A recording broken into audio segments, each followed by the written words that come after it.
YTN 라디오 이동의 윤석열 선도 2부 시작하겠습니다. 이재명 후보 지난 2주간 광주, 전남을 거쳐 전북까지 호남 유세에 나섰는데요. 더불어민주당 선대위 총괄 상황실장 맡고 있는 서영교 의원 전화 연결합니다. 서 의원님 안녕하십니까? 예, 안녕하세요. 서영교입니다. 예, 대선에 관련해서 여쭙기 전에 먼저 오늘 문상부 중앙선거관리위원회 후보자 청문회가 있었는데 여기 참여하셨죠? 네, 그렇습니다. 예. 자, 문상부 후보자가 국민의힘에서 추천했다고 하는데 이 국민의힘 당원 가입해서 당비까지 냈다 이런 이력이 드러나서 민주당에서는 이 중립성을 잃은 거 아니냐 이런 비판이 있는 것 같습니다. 네. 예, 설명 좀 해주시죠. 네, 선관위원은 중립성과 공정성이 가장 중요합니다. 예. 중립성과 공정성이 가장 중요한데 문상부 후보자가 선관위에서 일을 해와오셨고요. 예. 그리고 또 선관위의 사무총장, 가장 높은 장관급입니다. 사무총장도 하시고 또 그걸 끝내고 나면 상임위원도 하시고 그걸 다 하고 이제 몇 년이 지나서 다시 선관위원으로 국민의힘 후보로 추천이 됐는데요. 예. 전문성은 인정이 되지만 국민의힘 그 사이에 너무 안타깝게 당원으로 가입하고 또 국민의힘의 대통령 후보 경선 일정도 좀 짜고 이런 일들을 했다고 합니다. 그러니 이제 더불어민주당이나 다른 곳에서는 이 부분이 중립성을 훼손할 수밖에 없다. 특히 선관위원이 되면 내년 3월 9일에 있는 대통령 선거와 6월에 있는 지방선거를 관리하게 되거든요. 예. 그러다 보니까 논란이 많았습니다. 많이 안타까운 내용입니다. 예. 야당은 민주당도 문제 있는 인사를 임명하지 않았었느냐 하면서 내로남불이라 이렇게 비판하고 있는 것 같은데요. 네네네. 그렇게 한쪽에 앞으로 어떻게 하실 생각이세요? 예, 그쪽에서 이제 내로남불이라고 하니까 또 이쪽에서도 아니 그렇게 문제 제기하더니 그래도 그 사람은 당원은 아니었다. 그리고 과거에 특별히 당 일을 한 것이 없는데 잘못된 거였다. 그거는 잘못 체크된 거였다라는 거죠. 그래서 그런데 지금은 정확하게 당원에 가입했고 원래 이제 선관위원으로 있다 당원에 가입하면 그만둬야 되거든요. 예. 그러다 보니까 당원에 가입했던 것은 큰 문제다라고 하면서 오히려 내로남불이다 이제 이렇게 서로 이야기를 했는데요. 예. 오늘 충분히 논의가 되었기 때문에 향후 다시 여야가 만나서 어떻게 할 것인가를 논의하게 될 겁니다. 예. 논의하게 되고 그 다음 절차를 밟아나가지 않을까 싶은데요. 과거에 여러 번 다양한 사례가 있어서요. 그런 다양한 사례에 여러 가지 유형이 있습니다. 바로 청문보고서를 채택하고 표결을 하는 경우. 여기는 국민의힘이라고 당에서 추천한 사람이기 때문에요. 국회 추천이라고 해서 국회에서 표결을 해야 됩니다. 표결 절차가 남았는데요.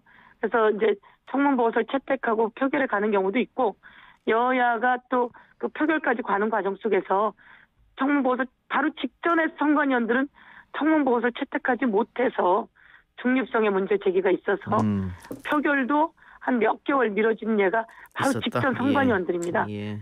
그래서 이제 좀 모두 다 선관위원만큼은 중립성을 잘 지키면서 추천했으면 좋겠다 이런 생각입니다. 알겠습니다. 좀 지켜봐야겠네요. 네. 예. 오늘 그 음주운전 지적에 대해서 해명이 좀 안 좋아서 여야 의원들이 다 또 질타를 했다고 하니까 좀 지켜보고요. 네, 그렇습니다. 음주운전만큼은 당이 없더라고요. 예. 이재명 후보 지난 주말에 전북을 찾았습니다. 광주, 전남에 이어 전북까지 호남 민심에 유독 공을 들이고 있다 이런 느낌을 받았는데 역시 호남의 지지층이 결집이 안 된다 이런 판단을 한 걸까요? 그렇지는 않은 거고요. 호남에 가는 건 지난주 메타버스와 이번 주 메타버스였던 거죠. 바로 지난주와 지지난주. 예. 메타버스는 매주 타는 버스란 소리입니다. 예. 우리 그 가상의 현실 세계를 말하는 메타버스하고 유사하게 이름을 이으면서 매주 타는 버스이기 때문에 현장을 매주 가는 겁니다. 매주 금요일부터 토요일, 일요일 이렇게 가는 건데 전북을 가기 전에는 당연히 그 영남 쪽을 다녔었고요. 예. 영남 쪽을 먼저 시작했었죠. 영남 쪽을 시작했고 또 충청도도 다녀왔고요. 기억하시잖아요. 충청도에 가서 충청도의 사위가 아니라 충청도에 따라왔습니다. 그러면서 김혜경 여사를 소개했던 기억이 있으실 거고요. 반응이 아주 좋습니다. 그리고 전북, 전남을 다녀왔는데요. 반응이 아주 좋고 뭐 지지율이 혹시 안 나오는 거 아니냐, 공을 들이는 거 아니냐 이렇게 이야기하시는데요. 문재인 대통령 후보께서 지난 그 19대 대통령 후보가 되셨을 때 그때 지지율하고 비슷합니다. 예, 알겠습니다. 그럼 향후에 아주 높은 지지율이 예. 나올 거다 이렇게 예견하고 그럼에도 불구하고 열심히 뛰고 찾아뵙는 것이 일이기 때문에 확실하게 예. 뛰고 있다 이렇게 말씀드리겠습니다. 그러면 뭐 지난주까지는 지방 일정으로 돌았고 이번 주부터는 수도권 공략입니까? 예, 그렇습니다. 예. 예, 이번 주에 이제 수도권 메타버스인데요. 좀 더 다른 유형으로도 할 것인지 이렇게 또 검토하고 있습니다. 예. 지금 메타버스를 하면서 반응들이 아주 좋기 때문에요.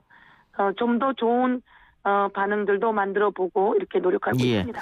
오늘 후보는 소상공인들과 함께하는 전국민 선대위회의를 가졌습니다. 여기서 정부의 피해 보상이 다른 선진국 나라에 비해서 너무 적다. 좀 답답하다 지원 정책이 이렇게 이야기를 네. 했는데 네. 아니 뭐 민주당 정부 아닙니까? 근데 네. 후보가 뭔가 마음에 안 드는 모양이죠? 이런 일은 같은 정부여도 많이 지적해도 좋은 것이다 이렇게 생각합니다. 예. 실제로 코로나19를 문재인 정부가 아주 방역을 잘했고요. 예. 세계적으로도 배우러 오는 나라도 많습니다. 그런데 이 과정 속에서는 우리 국민들의 희생도 함께했고 국민들이 함께해 주신 게 많습니다.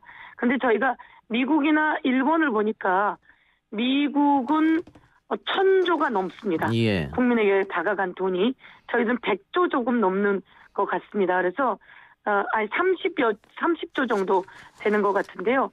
이렇게 보면 국민에게서 거둔 세금은 국민이 어려울 때 국민에게 돌려드리는 게 가장 맞고 그래서 좀 더 국민에게 돌려드려서 이것이 마중물이 되어서 국가 부채도 줄이고 가계 부채도 좀 줄여드리고 그리고 경제도 좀 살리고 이랬으면 좋겠다라고 대통령 후보로서 강력히 요구했으니 정부도 이 부분에 대해서 화답하지 않을까. 예. 정부도 뭔가 일을 하고 싶은데 또 강력히 요구해야 일을 하지 않겠습니까? 예, 그러면 오히려 후보로서는 아주 좋은 잘한 행동이다, 예. 발언이다 이렇게 예. 볼 수 있을 것 같습니다. 뭐 그것 때문인지 모르겠습니다. 어쨌든 후보가 주장했던 손실보상 최저금액 상향 또 지역 화폐 발행 규모가 확대는 됐습니다. 그러나 큰 틀에서 홍남기 부총리랑 좀 부딪히는 모양새를 자꾸 보여가지고 네. 좀 불협화음이 있는 거 아니냐. 정부는 알뜰살뜰이라는 말을 하면서도 어떻게 하면 국민에게 제대로 쓰이는 게 좋을까라고 고민하고 있는 상태인데요. 그래서 약간 부딪히는 모양새를 나타내긴 하지만 그래도 여당의 대통령 후보가 이런 부분을 제기하면 또 귀담아 듣고 할 수 있지 않을까 싶고요. 지역사랑 상품권이 30조가 이번에 발행하자고 정부랑 이야기가 됐습니다. 예. 알고 계시잖아요. 예. 그게 제가 있는 행정안전위원회에서 낸 내용입니다. 사실은 제가 30조를 해야 된다고 요구했었거든요. 예. 그랬는데 정부가 어떻든 예산을 조금 아껴야 된다라고 이야기를 하지만 그렇습니다. 내년에는 30조의 지역사랑 상품권을 발행할 수 있도록 하겠습니다. 라고 사실은 예결위에서 통과가 됐습니다. 예. 사실은 이 내용은 나라는 돈을 조금 내고요. 국민들이 보태는 겁니다. 이렇게 하고 또 그게 다 30조가 다 돌게 되면 약 3조 원 정도는 부가세로 나라가 거둬들입니다. 뭐 예. 상품권에 대해서는 뭐 소상공인들 소비자들 다들 환영했으니까. 다 좋아하시는 예, 그렇습니다. 예. 자, 당 차원에서도 이재명표 개혁 입법에 속도를 낸다. 아마 이런 계획이 있을 것 같은데. 지금 개발 이익 환수법 관련해서 야당의 반대로 국토위 소위를 통과하지 못하고 있는데 사실은 왜 이거 못했냐고 대장동 때 계속해서 이재명 후보를 야당이 공격했는데 법으로 만들자고 하니까 지금 반대하고 있어요? 그렇습니다. 성남시 화천대유, 대장동의 화천대유 문제가 있었지 않습니까? 예. 그때도 똑같았던 겁니다. 사람들은 이거 어떻게 민간이 저렇게 많은 것을 가져갔지? 라고 하는데 당시에 LH가 공영 개발을 하려고 그랬을 때 이명박 대통령, 박근혜 대통령이 그거 하지 말라고 LH가 이야기하고요. 예. 당시 국민의힘의 그쪽 지역위원장, 국회의원, 시의원들이 전부 다 그걸 반대하고 가로막은 겁니다. 그래서 그때도 그걸 다 가로막아서 이재명 후보가 시장이 된 이후에 그래도 50% 정도는 환수하게 했던 거죠. 예. 많은 부분을 환수할 수 있게 했는데 그럼 나머지는 왜 환수 못한 거야? 이제 와서 이렇게 얘기하는 거죠. 그래서 그때 이명박 대통령, 박근혜 대통령과 국민의힘 쪽 시의원, 국회의원이 그렇게 했으니까 그럼 요번에 확실하게 환수합시다라고 했더니 화들짝 놀라서 또 다시 반대를 하는 거죠. 자, 그럼 이게 어떻게 되는 그들의 겁니까? 모습입니다. 예, 이게 지금 위원장이 또 네. 야당 의원이니까 네네. 이거 뭐 숫자로 밀어붙일 수도 없고 어떻게 되는 거죠? 이렇게 이제 오늘 인터뷰가 또 나가지 않습니까? 예. 그리고 또 국민의힘이 정작 반대하고 막는 사람들이었구나. 이 문제의 장본인은 국민의힘이었구나. 그것을 막는 사람들이었구나. 이렇게 하는 게 이제 국민들에게 알려지면 궁지에 몰리겠죠. 지지율이 떨어질 것이고 그러면 동의하지 않을 수 없을 겁니다. 여론조를 좀 예. 펼쳐보시겠다 이 말씀이네요. 알겠습니다. 네, 그러면에도 불구하고 저희는 오늘 당론으로 정했습니다. 당론으로? 그래서 당론으로 정했기 때문에 이것은 저희가 확실하게 추진해 간다. 예. 이렇게 국민께 약속을 드리고 싶습니다. 예. 저 의원님 얼마 전까지 당 중앙 선대위 여성본부장 맡으셨는데 네. 이재명 후보가 여성 유권자들에게 비호감이 좀 높다. 네. 대선 막바지에 이 비호감을 끌어내리는 좀 방법이 필요할 것 같은데요. 혹시 보관이 계시는지요? 예. 여성 유권자분들의 마음이 아직 좀 안 열렸습니다. 예. 그래서 중요한 건 여성 유권자분들의 마음이 열리게 하는 게 중요한 일일 것 같고요. 이재명 후보가 일을 잘합니다. 추진력이 있습니다. 그래서 일 잘하는 후보의 모습, 거기에 이재명 후보가 살아온 것 자체가 약자의 어려운 사람의 서민이었습니다. 그러면 약자의 어려운 사람의 서민이었고 살아온 존재 자체가 그렇기 때문에 따뜻한 후보 그리고 여성들에게 안전한 사회를 만들어갈 후보의 모습을 보여줄 수밖에 없습니다. 그렇게 될 것이고 그렇다면 여성 유권자들이 마음을 열고 그 진심을 알아주게 될 것이다 이렇게 생각하고요.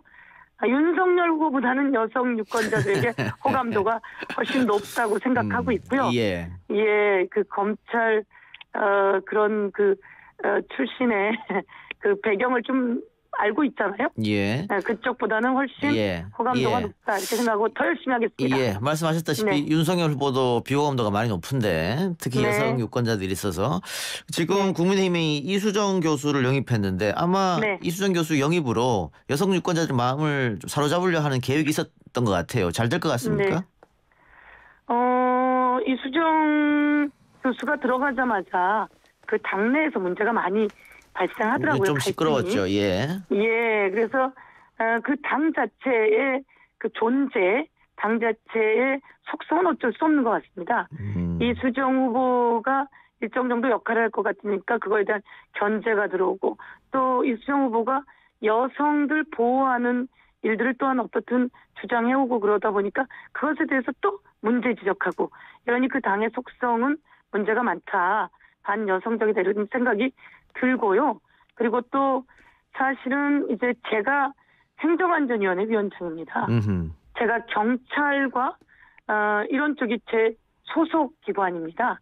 예. 제가 정인이 보호 3법을 만들고요. 조두순 방지법을 만들고요. 그리고 또 살인범 공소시효를 없앤 태완이법이라고 아세요? 예. 제가 만들었습니다. 예. 사실은 많은 법조인들이 그것을 반대했었는데요. 제가 그 아기 태완이 이름을 따서 태완이법을 만들어서 이번에 화성 연쇄살인범도 잡게 된 거거든요. 예. 그래서 제가 대한민국 여성들의 안전, 아이들의 안전, 아이들과 여성이 행복하게 잘 성장할 수 있는 기반을 또한 만들어 나가기 위해서 뛰고 있는데요. 그래서 제가 이제 또 총괄 상황 실장에 또 임명이 된 것도 그런 영향도 있는 것 같습니다. 그래서 제가 대한민국의 여성과 아동을 보호하기 위해서 더 역할을 하겠다. 알겠습니다. 이렇게 말씀드릴 수 있을 것 같습니다. 예, 더 열심히 뛰어주시기 바랍니다. 의원님 오늘 인터뷰 고맙습니다. 고맙습니다. 감사합니다. 지금까지 더불어민주당 서영교 의원이었습니다.